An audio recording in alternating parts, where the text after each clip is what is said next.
LeBron coming here is a no-brainer, right? I mean, like he's built Yes. for this town at this very moment, for this Lakers franchise, post-Kobe, needing to get Fanny's back in the seats. Magic Johnson shopping for the groceries with Rob Pelinka, right? Perfect. I used to say it's on paper, right? It's all there, but now it's not on paper. It's actually in that building up the street. He is actually here. I've seen it on social media. There's proof, right? Yes, that's right. So I'm happy. The town's been waiting for him. I mean, any town would have been waiting for him to show up, but I think we're the town that's ripe for him. Not only for him to bring his talents and drag a young team and maybe players that are still trying to find a consistent home to a level that I think can be warranted of what Laker fans are used to seeing. And it's going to take his leadership. It's going to take his commitment, but we know that already about him.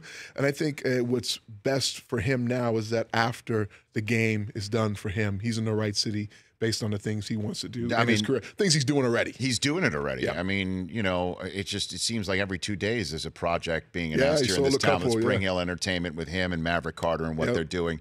So there's that. I mean, how do you think all the youngins on this roster are going to fare with him? I mean, because eventually games are going to have to be played here. Yes. And we're going to have to see this all play out. Rajon Rondo and having Lonzo Ball competition, it seems to be. Competition's good. It's healthy, especially when you're young. It pushes you. I think sometimes you can get a crop of young, really talented players that can find themselves in an organization, a franchise. Yes, the pressure alone here in LA is great, but they can find themselves maybe with an expectation of minutes, an expectation because they look around and they see that they're the future.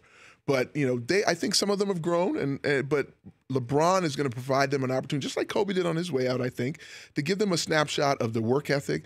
He will raise their level of play, but he will demand of them that they suit up and show up and work at it at a level. Or I'd like to think, you know, at a certain point you get opportunity, but then opportunity will pass you by if you don't make the most of it. So would you think Lonzo Ball is the real deal? Do you think? Well, I've seen a year, and I like all that is there in the talent department. But you're going up an octave. You're going up an octave and giving your comment. It's hard to heap praise. I come from the era where you don't really heap praise on rookies. You don't really project out. But this is a different generation. There's a lot of of expectation and projection of the greatness before it actually arrives, and maybe sometimes that helps with confidence. But in the area of our young players, I'd like to see them earn that, and I'd like to see them improve, and that's what the summer's for.